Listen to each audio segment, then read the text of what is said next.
Hi, welcome to the Soul Mystery School, a deep dive into the Egyptian mysteries and into discovering yourself and applying the Egypt mythological archetypal explorations to everyday life and your own awakening and stepping into your own truth and authenticity. I'm Dr. Kathia Roberts, and I'm your facilitator, your teacher, your mentor.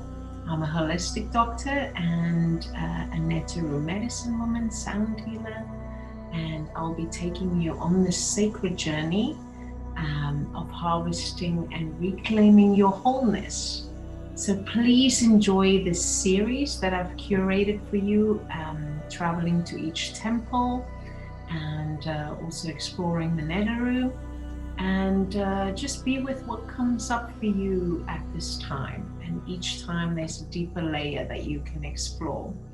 You can do the sessions as workshops individually, or you can do it as a whole series. So set an intention, create a sacred space, ask permission to enter this circle and the temple, and then enjoy the meditations in that space so you can get the most out of it. You can also create an altar or focal point, and we'll give some suggestions on that, on how you could do that to attune more to those frequencies.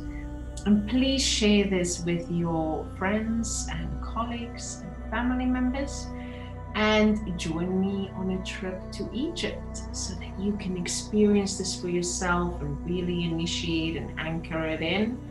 And thank you for being called and showing up for yourself. Take care and enjoy.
I want you to get comfortable. I'm just going to do a mini grounding, and I'm burning some sweet grass. I know you can't smell it, but this reminds me of the tail of a lion, and also the flail that they have, you know, a lot of the royalty and the Netaru have at the back of them. So just smell the sweet grass. I think we all need a little bit more sweetness in our lives. It's just been so challenging. It's been so challenging, this ascension process and releasing things and moving from 3D to 5D as a planet and as humanity. There's just so much going on. So just smell the sweet grass. You know, the Egyptians did a lot with smudging and sacred incense, frankincense, and, you know, they always bless the temples, blessing our temple here. And I'm also going to just use Hathor Sistrum, because the cow energy, you know, the Apis bull later get associated with Hathor. We just want to release and pull back our energy from other parts of the day or other issues that you've been facing, in a way your mind, or where you're feeling troubled, or even pain or discomfort you're experiencing.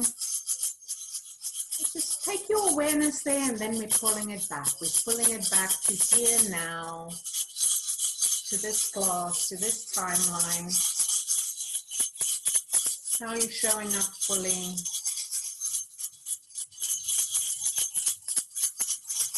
You just feel that being shaken off. Now you can just ground in with your breath. Just take some deep breaths. And as you breathe, you can just imagine that lion's tail from this lion season that we're in, the Leo season. Just grounding into the earth, into Father Gep, which is the earth god. And you're just releasing whatever else is holding you back right now.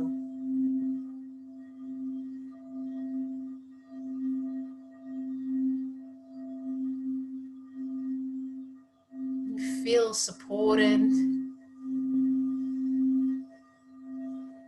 feel held. And as below, so above, as above, so below. This is the Egyptian theme.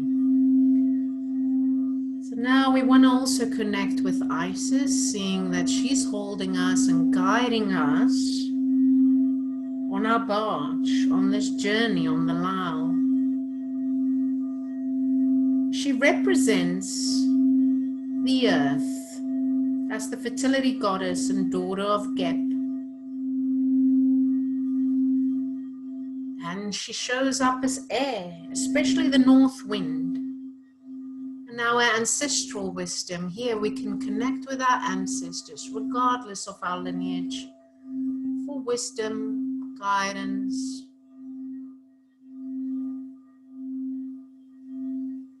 Also the solar aspects of fire. She's a solar deity, the maker of sunrise. And then a sky, the brilliant one in the sky as a winged deity. And as water. She is linked to the flooding of the Nile, which created that fertility and growth. And just bringing life, new life each year with the inundation. And later she became associated with the sea, with boats. She would have chants to Isis to bring back the boats safely. And this is our theme on this journey. She is bringing our boats safely back to ourselves and our soul essence. Integrating the Ka and the Ba, our spiritual body and our physical body. So just ask her again for the safe passage. Thank her, and thank her, the Neteru, whoever else is showing up that you feel or see in your field, any of the other Egyptian pantheon members. Maybe you've worked with some, maybe it's new and you're not familiar with them yet. Make a note of any animals you see, animal totems, or any essences, symbols, colors. And just know there's no coincidence. And so it is. Dua.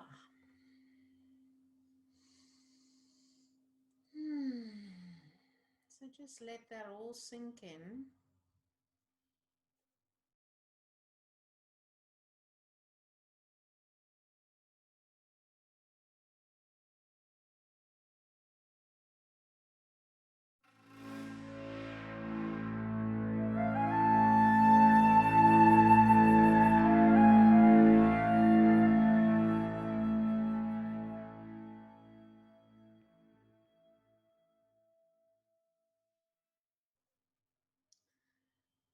And then I'm gonna screen share so I can take you through some photos.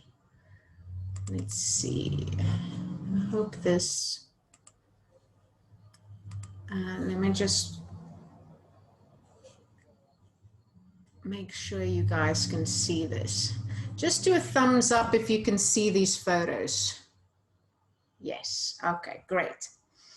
So I'm just going to talk a little bit about the theory side. And again, if you want to stop me at any time or ask questions, you could do the chat or just unmute yourself, because I might not in screen sharing see the chat. So let's do it that way. And again, Sakkara complex, and Anita can attest to this, also being in Egypt many times. It is huge, the complex, and it's there's so much there. I mean, we need a series just on Sakkara. I felt very connected here. It was, you know, it was, I mean, it's hard. The thing with these sites, it's hard to get a favorite one because they're all your favorite ones, but for different reasons. You have different experiences, and each time you go to these places, or whether it's physically or in journeying, you're going to have a different experience. You're going to connect in a different way, different aspects of yourself. You're going to, you know, it's just going to be integrated in a different way. So that's just why I love keep returning to these places. So these, I mean, there's so many different philosophies of Sakkara. I mean, even the Egyptologists don't all agree on all the facts. And then you have the mystic philosophies, which brings in a whole different perspective. So I would just invite you, this is not a fact finder class. This is about feeling into it, sinking into it, what resonates for you. Because there's mysteries, healings, and teachings in all these places for you. And it's really, I'm just holding space and facilitating, being a conduit for spirit in the Neteru, and helping you make those connections so that you can facilitate your own experience, and you can go deeper with it in your own way and relate to it in your own way. So this is what I encourage you to do. Okay, so let's, so this was also seen as the healing temples and place of initiation, Sakkara at Necropolis, and it goes further back than the third dynasty of King Djoser, Djoser, and Imhotep, his architect, which built the famous step pyramid. So this is leading into, so that was kind of the entrance, the one before, and this is leading into, and then you see that, which is the step pyramid. So there's also different theories about the step pyramid that, you know, there's a lot of kings, and this is why we're going to do this whole like kingship and queenship, stepping into your kingship and queenship in this journey. Because later this became a place, you know, according to the Egyptologists, when they got rid of the priests, I'll talk more about that in a minute, where they buried the kings, you know, the pharaohs and so forth. But there was there's a lot of channels underneath the step pyramid, which was believed to have been houses of a temple community, different temples. So I'm going to talk about that too. So actually, a person, you know, we talked about Edgar Cayce in the previous class, who was the seeing prophet. So he also talks about Sakkara, that was this elders priest cosmic order of Melchizedek, which is an archaic priesthood, which link back with the Egyptian god Thoth and the emerald tablets. And it shaped Gnosticism and influenced the Knights Templar and the Freemasonry, actually. So this is how far this date back, you know, was kind of like the start of all these orders and priesthood. And Melchi means my king, and Zedek means righteousness. So a lot of these terminologies and themes is just kind of being reiterated throughout. So we're going to talk about this theme of righteousness and kingship. And Sokar, when we talk about archetypal exploration, was seen as a shamanic priest and the God archetype, or the Christian figure archetype. So this is very early on Christian figure archetype. And he's also related to Saturn, the Saturn constellation, and associated with baptism.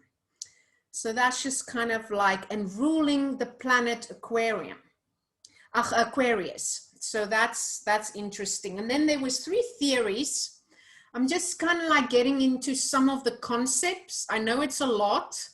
And if you're new to it, it can kind of be like, you know, a little all over the place, but I'm making these connections so that when I do the journeys, you just have different ways of connecting to it. The images, the sounds, what you're experiencing, and then some of these theories. So there's 3 theories, which is the Spirit of Jesus, the Holy Spirit or Great Spirit, also like how we would see in Algonquin Native American practices. The idea of the union between priest and king. And this is the divine, you know, and this is what the pharaohs was working towards. They saw the pharaoh as the representation of the divine and of God on earth. But then where that archetype got all screwed up, and, you know, where we became, was when the power got misused. Okay, oh, let me just see. There's 2 chats. I just want to make sample. Okay, constellation. Yeah. Oh, so Christians very into the constellations and astrology and so forth. So, you know, definitely, he just sent me a note. Definitely check in with him on these. You just switched it. You said the Saturn constellation and the Oh, okay. planets. I was An just... Aquarius constellation. Thank you, No Christian. problem. Thank you for that. And then the third idea is the ascended masters of Atlantis. So again, we have here the Atlantean teachings and philosophies coming in. Teachers of mystery schools that's incarnated, Thoth being incarnated and Hermes being incarnated. So this space was then seen as a preservation of ancient knowledge, of the Atlantean wisdom, and it was written down and preserved in the 5th dynasty in the Unas pyramid. So let me just see. When we were there, we couldn't take photos of that, but I'll show you just leading. I mean, we could take photos of the pyramid text. That's the pyramid text. So this is where it was recorded, the pyramid text. There we go. And this displays how souls, and this is what I feel is so indicative to the time we're facing right now, why wisdom is coming up and being resurfaced right now, displays soul's ascension through celestial dimensions. So we in the Lion's Gate now, and it's all about the resurrection process. And this was recorded in the Egyptian Book of the Dead. And Sokar is related to this. He's also a funerary god and deity. So as Osiris, he's also representative of the underworld. And I'll speak more to his characteristic. And it's the greatest alchemy and magic ever participated here, you know, is kind of like locked in here, and they're still making sense of it. Oh, I see my video is being, luckily you don't see me, you see my screen. And okay, so I said about the many tunnels, and this was believed to have been these temple communities underneath the step pyramid. The thing is, though, when the kings, the pharaohs, apparently, this is a belief, got rid of the priests, because the priest was all about love, balance, harmony, and living in divine order. They weren't about egotistical misuse my power. So, you know, in order for a pharaoh to get further along and away, you know, away with things, that it goes through him, you connect through him with the divine. This is how a lot of this brotherhood and priesthood got numbed down. And then they started using as burial grounds for the kings. So it's believed that the East Side complex was a teaching school for vibrational sciences. Oops, let me just close my vibrational sciences. I posted about this in the Facebook group as well. So this was all forms of sound healing, and there were sound healing rooms, and there was a wall of rooms. So what was happening, like the whole way this temple was seen, that you have to resonate with that vibration before you were allowed in. And in order to resonate, there was like these niches that you would stand and you get attuned. You get attuned to the right frequency so that you can be aligned in, or this was the belief. And, you know, and it will heal your etheric body. So there was all these rooms, and there was all these devices, strange looking devices that will be setting your frequency. And they're also healed with color and light and music. So this was very important in reharmonizing and resetting your body. So that's why I was blown away. I went here, so they have all these different entrances that you can go in, these niches, and then you can tone there, and then you get sounds back, you get feedback back. And I was channeling sounds, and I started channeling Sokar.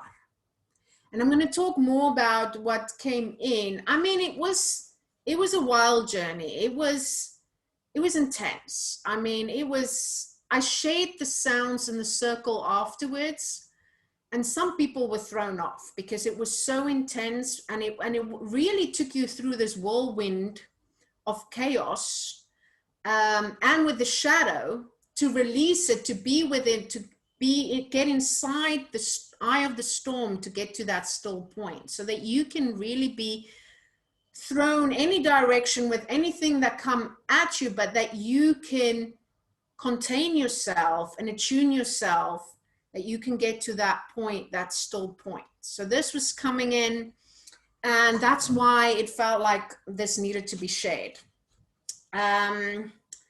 Okay, so yes, so what I was this is called the Tychon energy. So this is and I don't know if I'm pronouncing it right, this is a term in physics, and it's this whole thing about God is light. You know, it's the basis of alchemy and transformation. So it's that 0 point of energy where there's no gravity, there's no attachment, and it's sort of like the ocean. I was being guided to use the ocean drum tonight, so really to take you in there. You know, you're kind of like part of this vast body of water, but in a way it's formless, and if you take out the drop, so it's just like a different perception of where we at related to our field we're finding ourselves in, but also there's all these multiple dimensions and lifetimes happening at the same time. And like, it's sort of like just repositioning how we experience ourselves in this physical body related to the environment we find ourselves in. And one can reach these points in very deep meditation and theta healings and so on. And I'm sure many of you have experienced that already, when you just feel formless, weightless, you know, where you just feel like you're just this energetic essence. And this is the energetic continuum. So this is in the past when they use, and this is why I love the Netaru is related to nature. You know, all these God-like archetypes, because in the wild nature, this is a thing where they didn't attach to the things we get attached to in a domesticated and even domestic animals.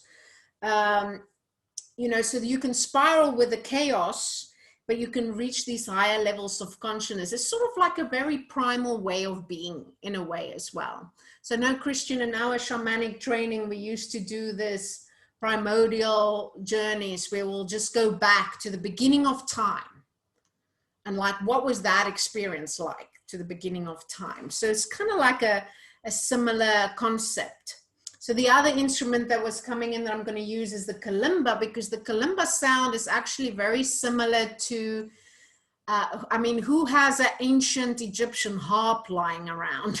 But it sounds very similar to the ancient Egyptian harp. So let me just show you a few more photos.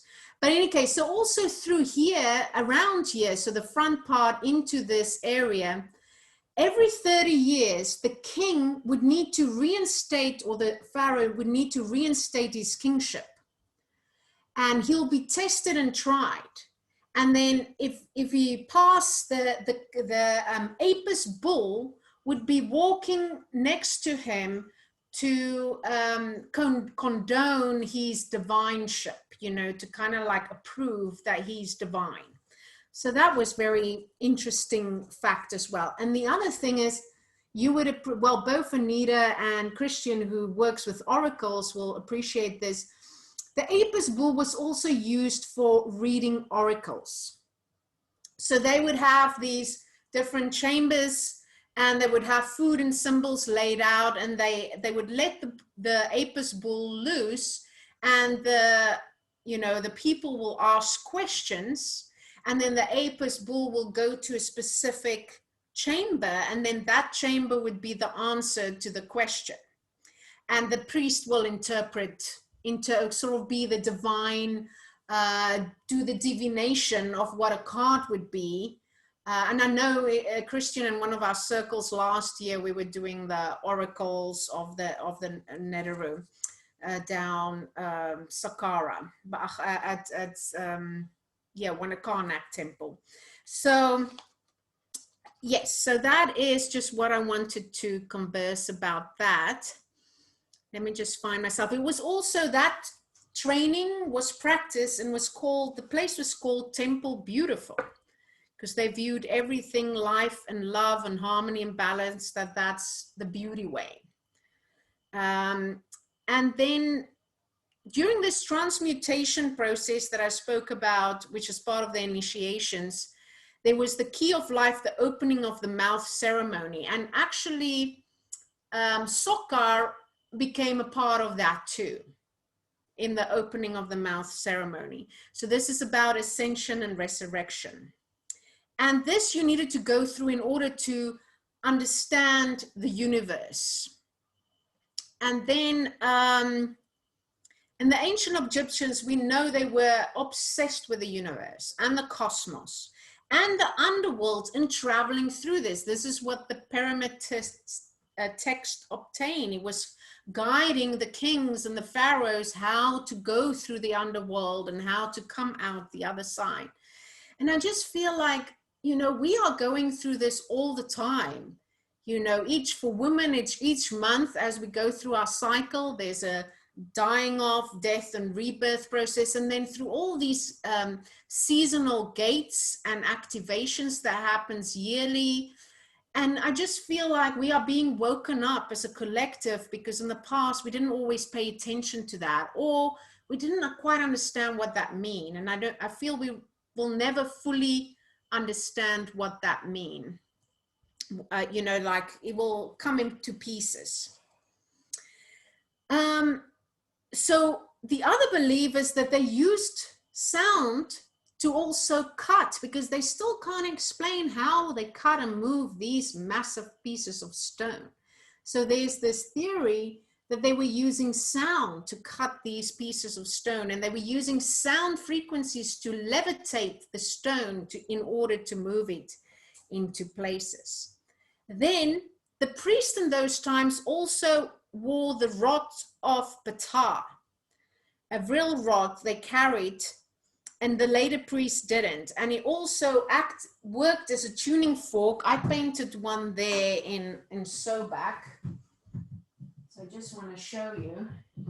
So it has at the bottom, it has this U shape, and it was believed like when they stamp it down, that we create this electromagnetic field, and also and make shifts that way. So this is very you know, just amazing and blow my mind away. And then in front of the step parapet, there was these two B-shaped areas. You know, there's just some structures left there, and it was believed that you would stand there and they would actually assess your auric field, like look at your color field, and if you hold that, you can kind of come in and you're vibrating at the right level. Okay, so let me just go through some more pictures here. So we're going to talk about the Serapeum. So this is a little further on. This opened only a couple of years ago, believed to have been like a burial ground for all the Apis bulls, because the Apis bull was such a sacred animal, an animal of strength and again, kingship, fertility. But these sarcophagus, it's way too big for a bull. They used to mummify bulls, and they will always be in a kneeling position. And so there's other theories out there that I'll explain of what these could be. So that's quite, you know, that we were doing some meditation there and activations there. I mean, the energy is just surreal in these places. So there you can see, I mean, they have no idea how they managed to build that and bring that there. I'll talk about Sokar being part of like the birthing of the, you know, the death and rebirth of the sun too. And this is just Hathor, you know, with a cow. So related to the Apis bull. Oh, these were the niches, the sound niches. That is Sokar's barge. And this is Sokar. And Sokar, you know, was the three gods. So let me just go into this a little bit. He of Rasatau, the Lord of this secret place. So the earliest Christ figure and the God archetype.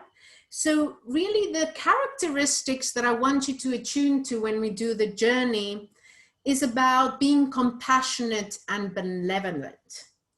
And it has a strong sense of inner power. You could just see that and feel that, right? And it's using your power for the good of all.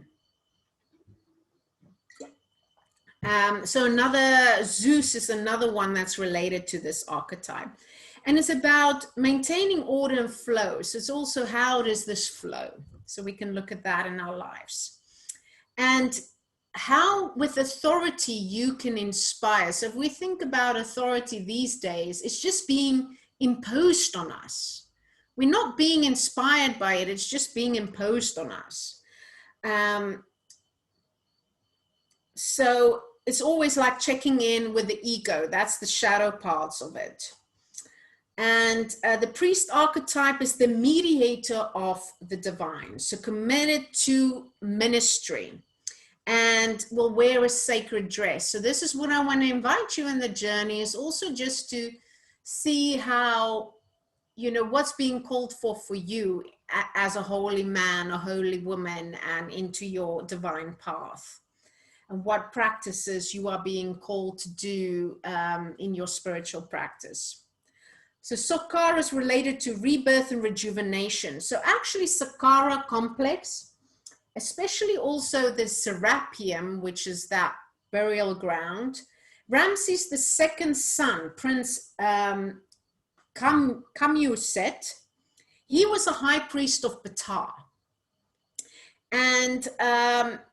And he was totally devoted his whole life path to caring for, recording, restoring these burial grounds at the Serapeum. But there's a belief, because he was such a rejuvenated priest, there was a belief that there was a lot more, because he spent all his time underground, that this was rejuvenation, a place to go and get treatments and healing for rejuvenation, and also initiation. So there's this belief. Let me just go back. Oh, there's another picture of Sokar, and I'll talk about that one too. So there was a belief that these sarcophagi was, you would get into it and it will either be initiation, like it was filled with snakes or some kind of something you had to face, or a healing. So you would get in there and there was a substance or frequency for you to be healed and rejuvenated. And because they never found any remains there, specifically in these, of the cow, of the bulls, there's this belief like it was used for something else, but you know, Egyptologists can't really pinpoint that. So let's go back to Sokar as Ptah, because he took on other forms too. So I talked about the transfiguration after death, which was the opening of the mouth ceremony. So he was transferring royal power. He was aiding in their journey, the pyramid test, aiding the king. So this was how Sokar was seen.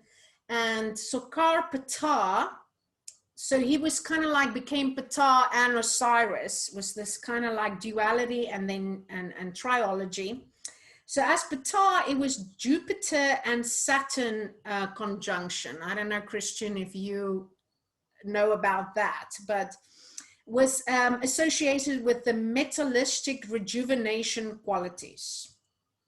So that is just what I found in my research. And also in the Book of the Dead and the New Kingdom text, you have the merge of Sokar and Osiris, which at nighttime was incarnated as the incarnation of the sun. Sokar enabled the sun to complete its night's journey through the underworld to be reborn again.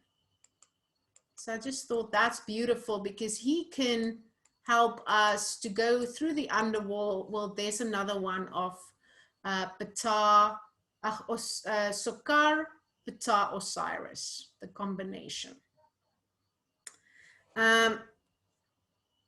So Sokar, he's known as the Lord of many existences, substance of gold in temples. The Lord of the living through eternity, him who maketh pleasant all which is bereaved.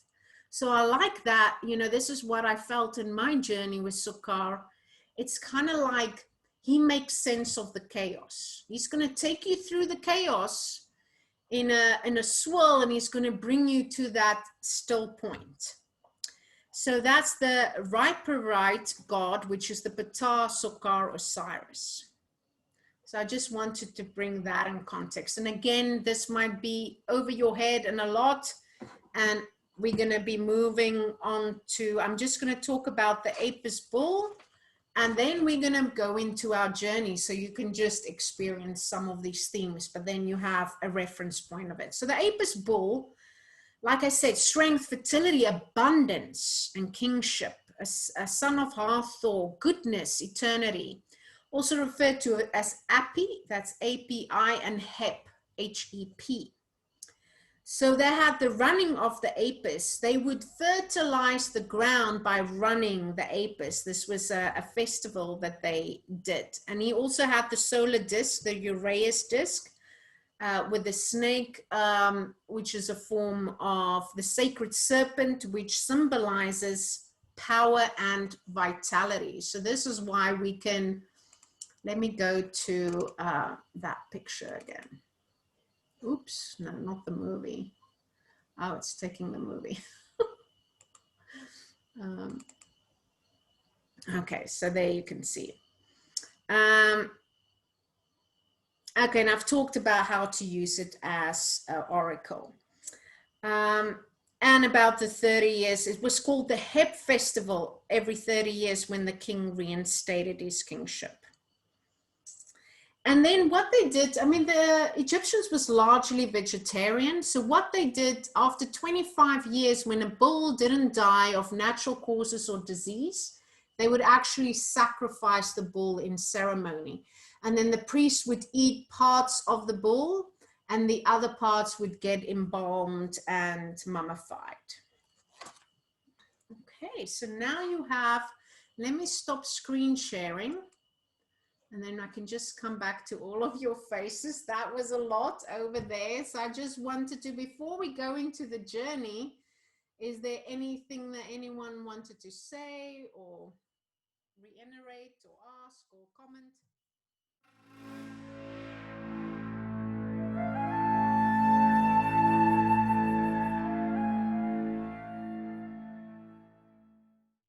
Okay, so I want you to relax and close your eyes. Yeah, drink some water, make yourself comfortable. And if you can't hear my voice and that becomes, I have a new mic that I'm trying out, so hopefully the sound is better, but do put in the chat if for some reason you can't. Let me see, there was a, okay. I just want to make sure I didn't miss anything in the chat. Okay, well, you make yourself comfortable. Okay. Oops, let me just,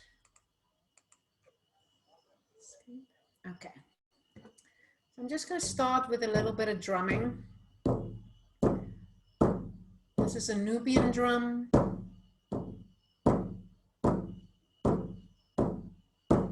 So from Egypt.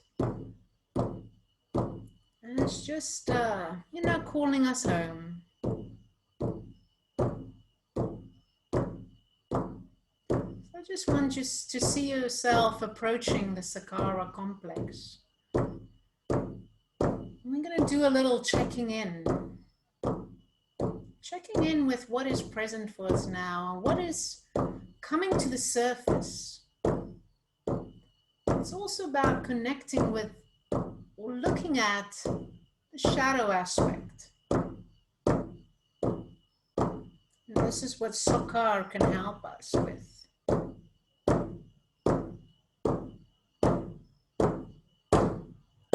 So you can now see him in his bird form flying around you, and because we're in this desert-like area in Egypt, a little outside Cairo, it's just like bringing up a little bit of dust around us and swirling energy. Just feel that swirling energy. It's kind of like stirring things up a little bit. Stirring things up.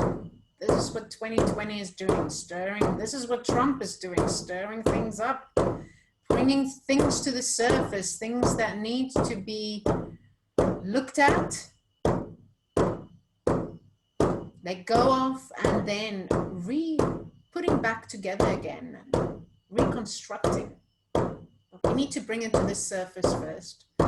So just see what's coming up for you, what feelings of injustice or feelings of anger. I found myself lately, I felt all the emotions through this 2020 pandemic. Besides anger, what recently started happening for me is I started feeling very angry. Angry for where we find ourselves, that we can't commune in person and travel where we want to travel to. I know we are where we need to be right now. I trust it. I surrender to it. I'm angry. Let's just connect with that anger and frustration and discord. Discord for things that's not working out right now, things that's not going your way. Maybe things are being put in motion and you're seeing the positive, but in order to have gotten there, there's just been so much strife and resistance. So just shake this all off. Shake it off in this spiral. And this chaotic spiral we're finding ourselves in. The unknown, and everything's so unpredictable. We just don't know what the next day is going to bring. Is the kids going to go back to school? Can we travel? Can we see family members? So let's just let that need to control, need to know, need to predict, need to understand. Let's just bring that all up to the surface. into this chaotic spin. Sokar is summoning around us. Sokar is summoning the spin. It's just spinning all these themes of the shadow. Maybe you have felt despair. I have gone through periods of feeling very depressed, actually, and just feeling this heaviness, this shadow, this darkness over me. Because we have to go into the underworld, face the underworld, so that we can immerse and come up again. So let this all just swirl around you, swirl around you and around you and around you. You might feel dizzy. It's that quiet place, that still point. A point of no gravity. So just feel into that point. Feel how your body feels different. Just releasing and bringing a voice to those emotions we have felt. How does it feel different? How do you feel in relation to your surroundings? So now you can approach this wall, the sacred wall that surrounds Sakkara, so you can get your sound attunement, so that you can align with the frequencies of balance and harmony and love.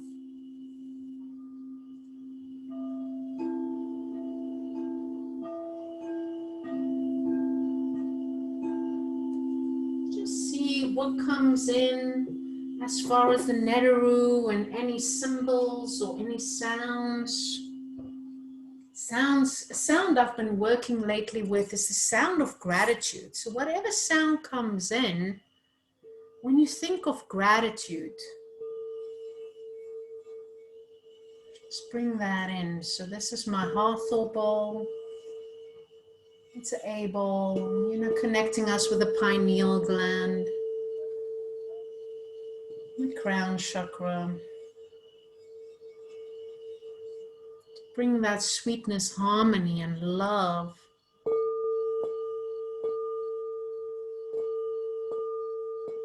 As we're getting attuned in these niches on the wall, and we are going to be vibrating the right frequency to enter this brotherhood and sisterhood of these Atlantean wisdom, and the wisdom that's being kept in the pyramid of Isna, the text, the pyramid text. Just feel how this is all integrating through you in sound.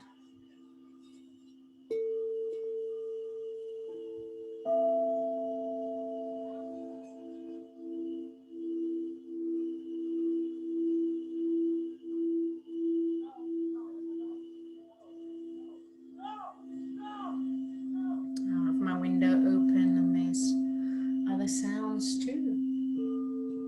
There's always sounds of distractions, but we are on course.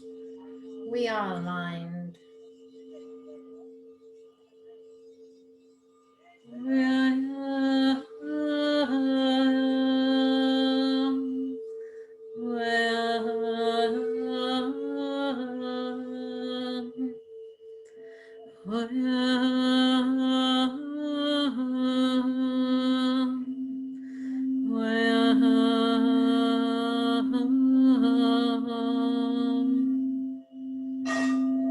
So the questions that's coming up is, how do I exert my authority? Does it inspire? Am I benevolent? Do I rule with integrity like Osiris and divine order? The energy of Sokar as the God Christ-like archetype and or shamanic priestess.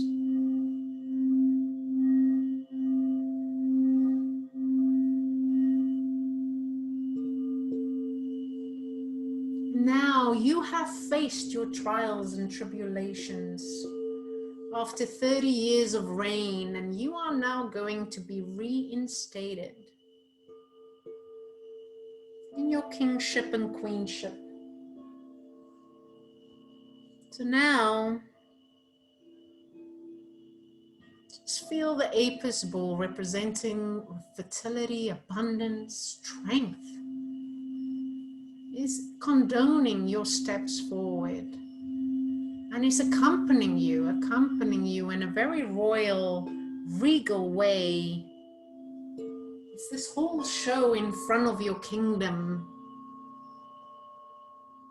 just showing he's got your back, he's with you, as you are holding yourself up with integrity.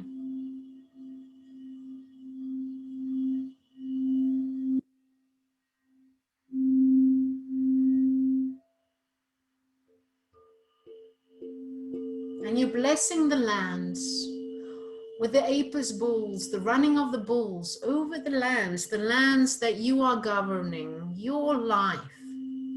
See your life as these sacred lands, the lands of Egypt, also the inner Egypt.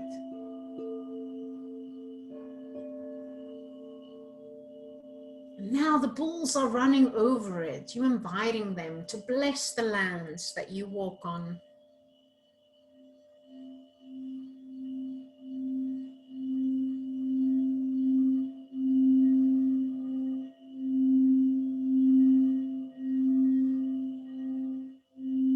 Blessing your divine path, every step you take towards and in righteousness.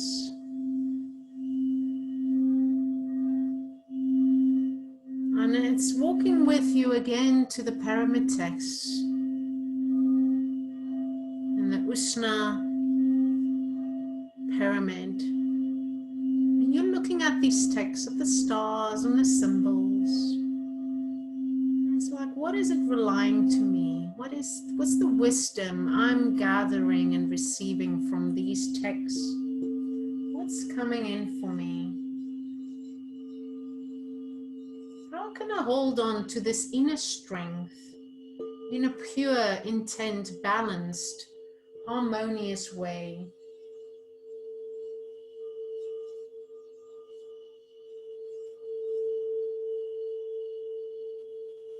Now the retinue is passing you the rod of Ptah. And you can create your own energetic field with this rod. You standing there and you are stomping it on these sacred lands that the Apis bull just blessed for you. And just feel this energetic field it's creating. And you have this ancient brotherhood and sisterhood supporting you and witnessing you. And all these sacred communities is becoming alive again. All these temples that's been oppressed, all these mystic schools and mystic knowledge. It's all opening up. All these sacred alignments that you all are so aware of in your life, it's all being activated, it's all coming together.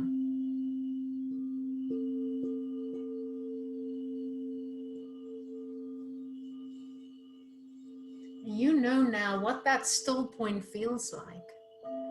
So anytime that chaotic energy comes up, you can just move with Sokar and let it just blow you around you so that you can remain still inside. You can call on Sokar to help you with that.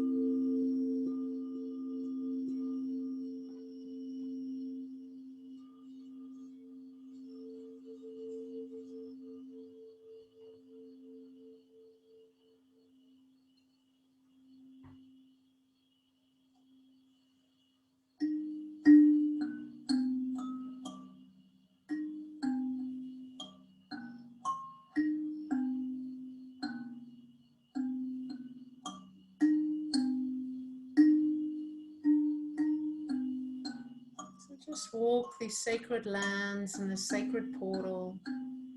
In this time we find ourselves in, the time now and the time then. And see what else comes up for you. What else is present for you? Who else is speaking to you? What other insights is being availed to you as far as these archetypes we were exploring today, and how you can harness more of that in your life?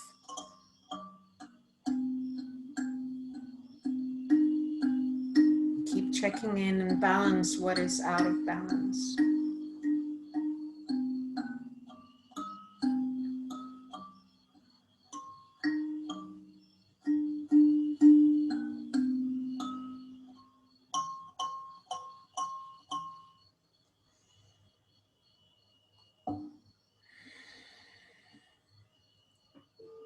So just take a note of that. And then we just want to become aware of our breath again. And our body in the here and the now. And we are just going to, before we open up to share and we come back to this space, I'm just going to ground us back in to thank all the Neteru. You can, even if you see a gift or symbol that you want to offer them in thanks, or your other guides or teachers. And then also for Isis holding this space, again, as earth, fertility, daughter of Gep, as air, the north wind, this ancestral wisdom, as fire, solar deity, and the mother of sunrise, as sky, the brilliant one, the winged one, and as water, protecting our barge, our boat, calling us safely back home to ourselves, our higher selves, our ascended selves in this journey of life that we find ourselves in. Aho, so it is, Duat.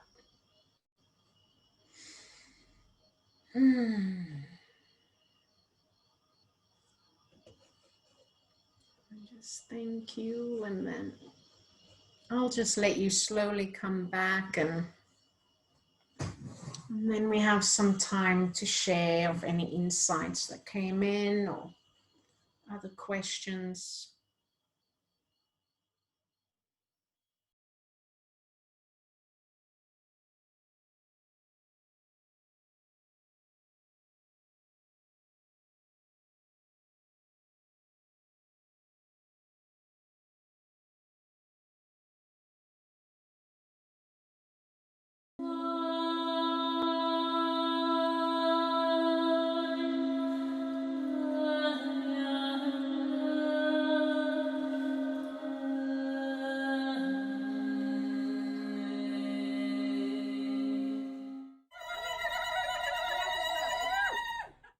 Ooh.